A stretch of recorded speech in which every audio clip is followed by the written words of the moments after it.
예수님, 예수 그리스도의 은혜와 평강이 있길 원합니다. 오늘은 예수님이 우리에게 꼭 필요한 이유라는 제목으로 말씀을 전가하겠습니다. 예수님이 우리에게 꼭 필요할까요? 당연히 필요하죠. 저는 예수 믿으면 인생의 모든 문제가 다 해결될 거라 이렇게 생각했어요. 그런데 열심히 이제 신앙생활을 하고 23살부터 한 청년 때 한 30살 때까지 성경도 열심히 읽고 기도도 열심히 하고 전도도 열심히 하고 그렇게 했습니다.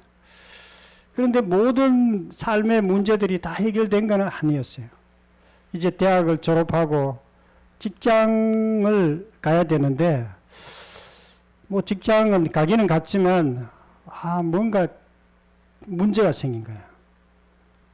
열심히 신앙생활을 했지만 어떤 삶의 문제들은 다 해결된 건 아니었어요. 지금 생각해 보니까 뭔가 약간 부족한 게 있었어요.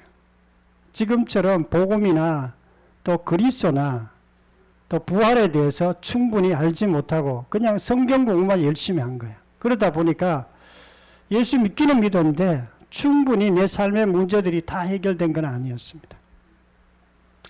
그래서 오늘 말씀을 통해서 왜 예수님이 우리 삶에 꼭 필요한지 주님의 음성을 듣고자 합니다.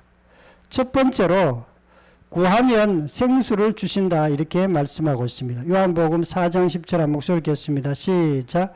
예수께서 대답하여 이르시되 내가 만일 하나님의 선물과 또 내게 물 달라 하시는 이가 누구인 줄 알았더라면 내가 그에게 주었을 것이요 그가 생수를 내게 주었으리라. 아멘. 사마리아 여인이 우물가에 물을 들어왔어요. 예수님이 거기 또 물 먹으러 갔어요. 그때 물 좀 달라고 이렇게 얘기하니까 왜 사마리아 여인이 나에게 물을 달라고 합니까? 이렇게 얘기한 거예요. 사마리아 여인은 그때는 이방인도 아니고 약간 혼혈 쪽이었어요.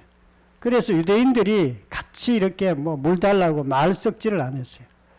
아예 사마리아 지역 멀리 이렇게 돌아갔습니다. 유대인들은 그 북쪽으로 이렇게 갈 때. 그런데 이 사마리아 여인에게 물 달라니까 이 여인이 그렇게 말한 거예요. 왜 당신이 나에게 물 달라고 하느냐. 그렇게 얘기하자 너가 만일 내가 누군 줄 알았다면 내게 생수를 구하였으리라. 이렇게 얘기한 거예요. 예수님 말하는 생수는요. 인생의 생수를 얘기하는 거예요.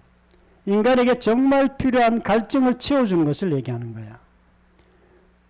인간에게는 갈증이 있어요. 이 땅은요. 어떤 땅이냐. 메마른 땅이에요. 사막과 같은 땅이에요. 우리 인생이 여러분 천국 같습니까? 파라다이스 같아요? 그냥 이렇게 살면 저절로 너무 기쁨이 넘치고 뭐 잘되고 모든 것이 행복하고 그렇습니까? 그렇지 않습니다. 인생에 어려움이 많습니다. 인생에는 큰 고난도 있습니다. 어떨 땐 죽음이 우리를 뒤덮을 때도 있습니다. 왜 그렇습니까?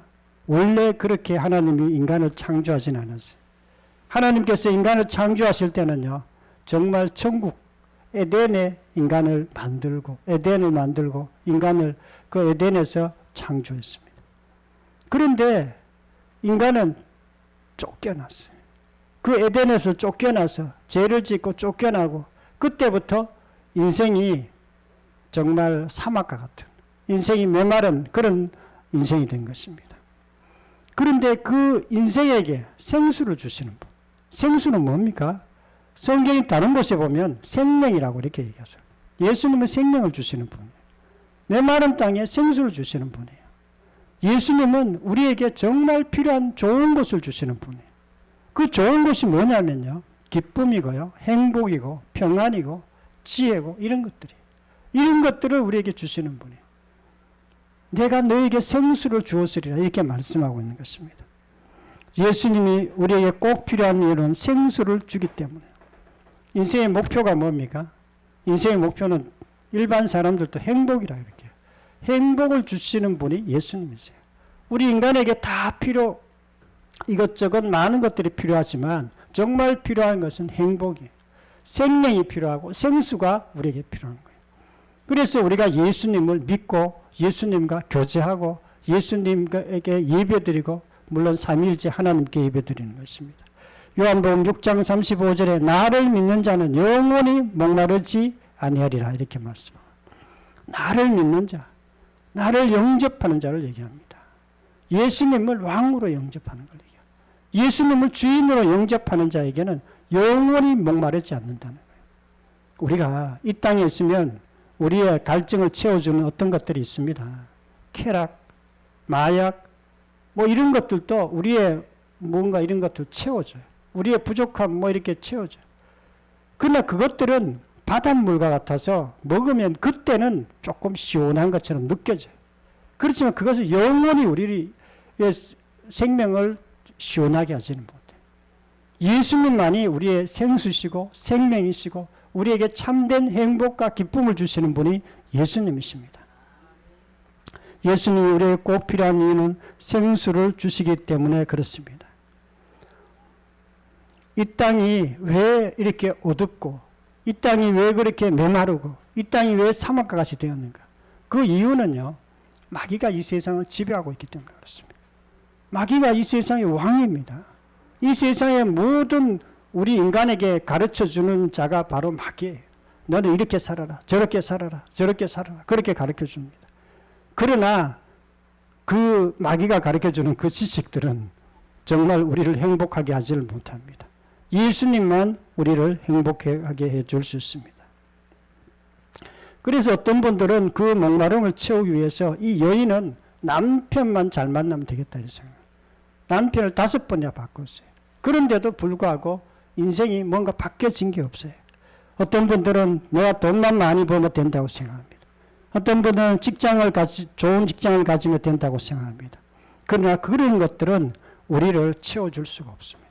어떤 것은 종교를 통해서 그 인생의 목마름을 채우려고 그래요. 불교, 유교, 석가, 마호메트. 그런데 이 사람들은 다 죽었어요. 그 사람 신이 아니에요. 예수님만 죽으셨다가 부활하셨고 그분이 하나님이세요. 내가 하나님이라는 걸 보여주기 위해서 부활하신 것입니다.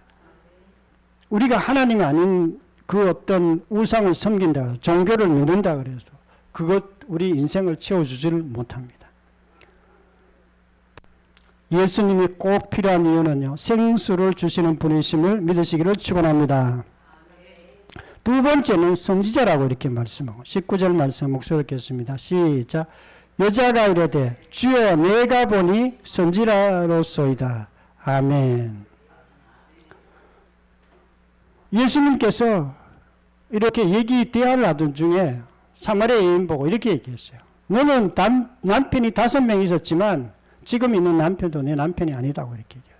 그러니까 이 여자가 보니까 이 사람은 좀 다르네. 선지자구나. 이렇게 생각합니다. 선지자란 말은 하나님의 말씀을 대언하는 자예요. 진리를 증거하는 자입니다. 구약시대 때 가장 필요한 사람이 선지자였어요. 이스라엘 백성들이 어떻게 살아야 될지 모를 때 선지자가 와서 너희들이 하나님께서 이렇게 말씀하시니까 하나님을 잘 섬기고 너희들 우상을 섬기지 말고 이렇게 살아라고 이렇게 얘기해 주는 사람이 선지자였어요. 예수님은 선지자 중에서도 참 선지자라고 이렇게 얘기합니다. 참 선지자란 말은 진리 그 자체를 증거하는 분이라는 그런 뜻이에요. 우리가 예수님을 알아야 우리가 진리를 알게 되고 진리가 우리를 자유롭게 합니다. 진리가 없으면 인생이 어떻게 살아야 되는지 알 수가 없어요. 우리가 바닷가에 컴컴한 바닷가에서 이렇게 가다가 보면 등대를 보고 그 방향을 찾고 그 항구로 들어갑니다. 등대가 없으면 깜깜한 바다 동서남북 어딘지 알 수가 없어요. 우리 인생도 똑같습니다. 진리이신 예수 그리스도가 없는 사람은요. 인생을 어떻게 살아야 할지 알지를 못합니다. 예수님께서 내가 곧 길이요 진리요 생명이니 나로 말미암지 않고는 아버지께로 갈 자가 없느니라 이렇게 얘기하죠. 우리가 하나님께로 가는 것. 우리가 하나님을 만나야 인생이 풀리게 되어 있습니다. 그런데 하나님께로 가는 길은 오직 예수님밖에 없는 거예요. 저도 진리를 굉장히 좋아해요. 그래서 진리를 찾아 늘 헤매고 그렇게 다녔던 기억이 있습니다. 요한복음 3절에 보면 하나님은 영이시니 예배하는 자가 영과 진리로 예배할지니. 예배 드릴 때도요, 구약 때 예배는요, 예루살렘에 가가 예배 드려야 돼요. 양을 가지고 피를 흘려야 예배를 드렸어요. 제사장이 대신 예배 드려줘야 되겠어요. 그런데 진짜 예배는 그게 아니라는 거예요. 그런 장소의 문제가 아니다. 교회의 문제가 아니다. 영적 예배다. 마음의 예배라는 거예요. 예배 드릴 때는 여러분이 예수님께 집중해야 됩니다. 예수님. 예수님께 집중하고 말씀에 집중하고 영적으로 우리가 하나님께 집중할 때 예수님을 만날 수 있습니다. 예배 가운데 우리가 하나님을 만나야 우리가 쉼이 있어요. 힐링. 어떤 분들은 힐링하기 위해서 산으로 가고 바다로 가고 뭐 차 타고 놀러 가고 그렇습니다. 그러나 우리가 진정한 쉼은요, 예수님께 있는 것입니다. 이 예수님께 우리가 가야 우리가 되는데, 예수님이 선지자라고 이렇게 말씀하고 있습니다. 우리가 예수님의 음성이 들리고 예수님이 보이면 그때부터 모든 맺힌 것이 풀리기 시작합니다. 저는 너무 답답했어요. 교회 다니는데도 너무 답답한 거 인생이. 그래서 늘 도서관에 갔어요. 뭔가 인생에 맺힌 것이 풀 수 있는 그 비밀이 책에 있다고 생각합니다.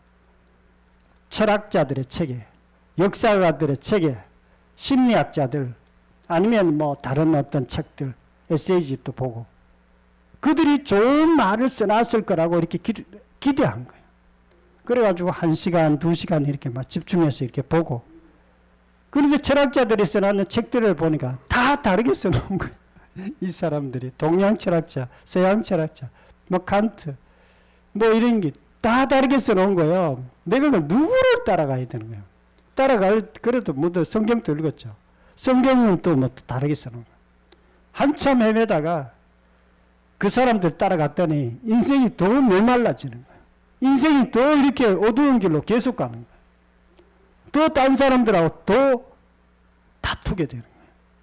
더 합리적이고 더 객관적인 사람이 되는데도 불구하고 뭔가 인생이 잘 안 풀리는 거예요. 나중에 예수님을 알았지만은 진짜로 이렇게 내 마음에 진리로 받아들이게 된 거예요. 아, 예수님이 진리시구나. 예수님이 하신 말씀이 진리구나. 복음이 진리구나 하는 것이 내 마음에 확증이 됐어요. 그 다음부터 자유함이 돼요. 삶에 그렇게 혼란하던 것들이 딱 정리가 되기 시작했어요. 그전에는 너무나 힘들었는 거예요. 어디 갈지 모르니까 이쪽으로 가보기도 하고 저쪽으로 가보기도 하고. 근데 이제는 이제 뭐 예수님께로 가는 것에 이렇게 결정이 되었습니다. 저는 산만하고 지혜가 부족합니다. 진리가 무엇인지 굉장히 많이 찾았어요. 공부할 때도 저는 이렇게 보면 선생님 말하면 그게 무슨 말인지 잘 몰라요. 약간 산만해요. 공부 잘하는 사람들은 선생님 말하면 무슨 말인지 딱 듣습니다. 산만하질 않아요. 근데 저는 약간 산만했어요. 선생님이 앞에서 막 뭐라고 얘기한 칠판에 뭐 쓰는데 이게 무슨 말인지 이해가 안 돼. 그래서 집에 가 다시 공부해요. 집에 가 혼자 조용하게 있으면 이해가 되는 거예요. 그 왜 그랬다 보니까 저는 이제 약간 이렇게 다른 사람들보다 이렇게 옆에서 왔다 갔다 그러면은 집중이 안 되더라고. 하여튼 원래부터 그랬어요. 그래서 이제 우리 집 사람 보고도 설교 준비할 때는 반드시 당신이 좀 청소하지 말고 집에 가라. 집에 가라. 왜 그러냐면 집중이 안 돼요. 집중되면 이렇게 뇌파가 이렇게 가다가 집중되면 쭉 내려갔다가 집중 안 되면 쭉 올라갑니다. 그러면 그건 아무리 생각해도 그 생각은 정말 좋은 생각이 안 나와요. 집중이 안 되었을 때 한 생각들은. 그래서 이렇게 집중이 이렇게 잘 돼야 되는데 산만하고 이러다 보니까 잘 안 돼요. 그런데 이제 지금은 예수님이 진리라는 거 알기 때문에 예수님만 계속 공부해요. 제가 설교한 내용도 거의 예수님에 대해서요. 예수님의 십자가 부활에 대한 거예요. 복음에 대한 것만 늘 얘기합니다. 이것저것 많은 거 얘기하면 저도 산만하고 여러분들도 산만할 것 같기 때문에 제가 다른 얘기 안 합니다. 예수님에 대한 얘기예요. 그래도 제가 이런 설교만 해도 되는 이유는 사도 바울도 그랬기 때문에 그렇습니다. 사도 바울 신구약 다 알았습니다. 그런데도 불구하고 그냥 예수님에 대해서, 그리스도에 대해서, 복음에 대해서만 계속 얘기했던 분이 바로 사도 바울입니다. 저도 그분보다는 못하지만 그래도 예수님에 대해서만 얘기합니다. 예수님이 우리 인생의 진리인 줄 알고 예수님이 꼭 믿으시기를 축원합니다.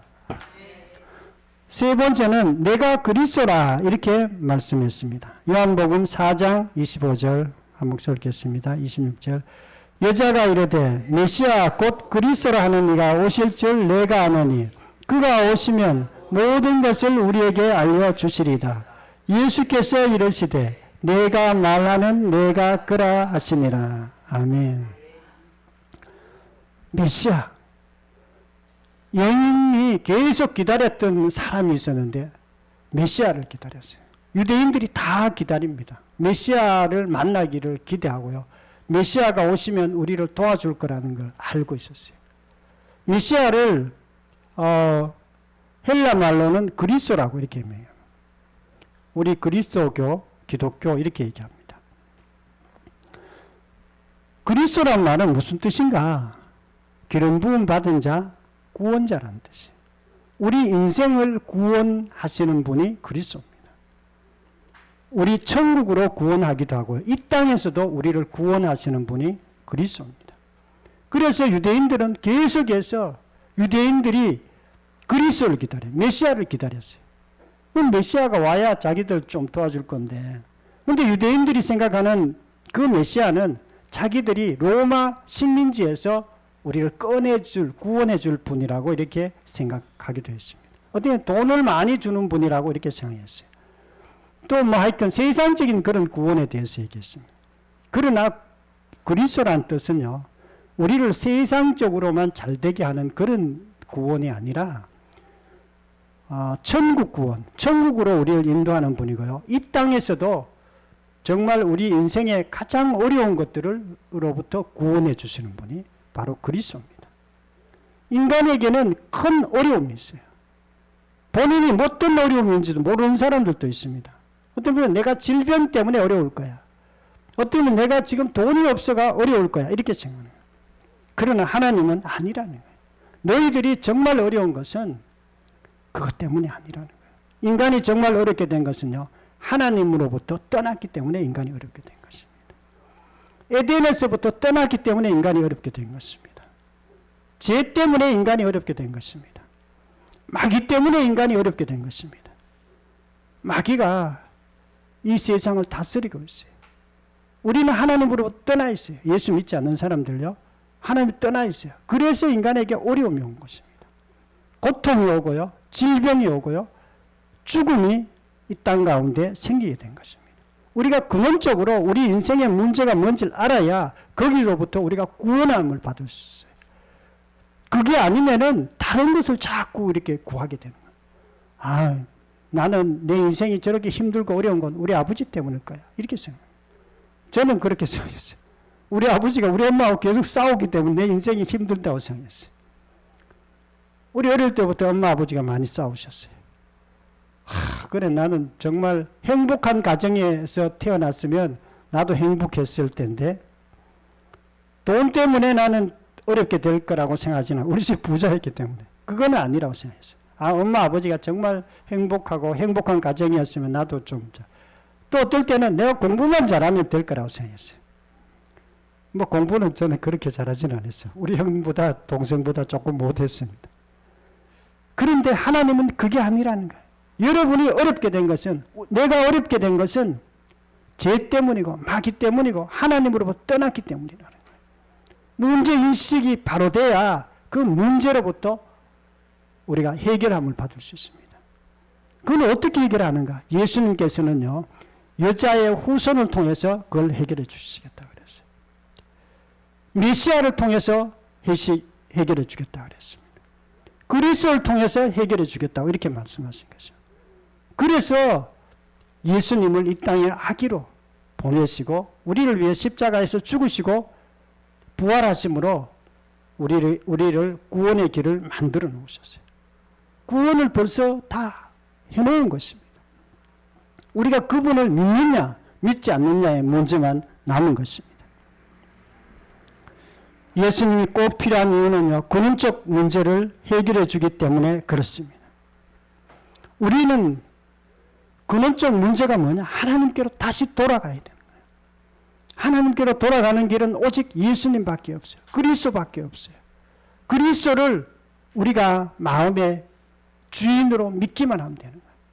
그런데 예수님을 주인으로 믿는다는 게 쉽지는 않아요. 우리 사고방식이 완전히 바뀌어야 되는 거예요. 예수님께 굴복하는 것을 얘기합니다. 하나님 말씀에 순종하는 것을 말합니다. 그런데 사람들은 예수 믿는다 그러고 왔다 갔다 해요. 어떨 때는 자기가 주인 되어 살다가 어떨 때는 예수님 믿는다 그랬다. 그런 어떤 혼돈 가운데서 그러다 보니까 인생이 안 풀리는 거예요. 예수님이 꼭 필요한 이유는요, 근원적 문제를 해결해 주기 때문에 그렇습니다. 우리가 근원적 문제가 해결되어야 다른 문제도 같이 풀리게 되어 있어요. 저는 예수님을 믿고 부활을 믿고 마음의 안정이 생겼어요. 마음의 안정이 생기고 자유함이 생기다 보니까 다른 문제들도 사실은 잘 되기 시작해요. 뭘 해도 뭔가 좀 사실 약간 자신이 있어요. 뭐 교회 일 해도 그렇고 뭐 지금 이렇게 다른 사업 일 해도 다른 사람들보다 더 이렇게 약간 힘이 있게 일합니다. 약간 더 생기 있게 일합니다. 왜냐하면 예수님이 나와 함께 있기 때문에 그렇습니다. 예수님이 근원적 문제를 해결해 주시는 분임을 믿기를 축원합니다. 사랑하는 성도 여러분, 오늘은 예수님이 우리에게 꼭 필요한 이유라는 제목으로 말씀드렸습니다. 첫 번째는요, 예수님은 우리에게 생수를 주시는 분이에요. 우리에게 행복을 주시고 기쁨을 주시고 지혜를 주시는 분이 예수님이십니다. 두 번째는 예수님이 선지자세요. 우리에게 정말 진리를 가르쳐 주시는 분이 예수님이십니다. 우리가 예수님 외에는 진리가 없어요. 뭐 다른 뭐 똑똑한 사람들은 많지만 그 사람들은 세상의 어떤 에서 똑똑한 거지 천국과 지옥 그다음에 이 세상 전체에 대한 진리는 오직 예수 그리스도밖에 없습니다. 세 번째는 예수님이 그리스도시고 우리의 구원자십니다. 우리 인생의 근본 문제를 해결해 주시는 분이 예수 그리스도입니다. 저와 여러분들도 예수님을 믿고 이 땅에서도 구원받고 저 천국으로 다 구원받는 저와 여러분이 되기를 축원합니다. 통성으로 기도드리겠습니다. 말씀을 생각하면서 통성으로 기도드리겠습니다. 하나님 아버지 감사와 찬양을 드립니다. 우리에게 예수님이 꼭 필요하다고 그렇게 말씀했습니다. 예수님이 우리에게 생수를 주시고 생명을 주시는 분이십니다. 예수님이 우리 인생을 올바르게 인도하는 진리를 인도하는 선지자라고 했습니다. 또 예수님은 우리 인생의 근본 문제를 해결해 주시는 그리스도라고 이렇게 말씀했습니다. 아버지 하나님, 우리가 예수님을 믿되 정말 예수님 주인으로 그리스도로 믿고 또 우리의 삶도 회복되는 역사를 경험할 수 있도록 도와주시옵소서. 아픈 분들 위해서 기도합니다. 하나님 아버지, 우리 장 집사님, 우리 나 집사님, 우리 박 집사님 건강케 하여 주시옵소서. 다리가 건강케 하시고 심장이 건강케 하시고 온몸에 통증이 사라지게 하시고 몸에 기력을 허락하여 주시옵소서.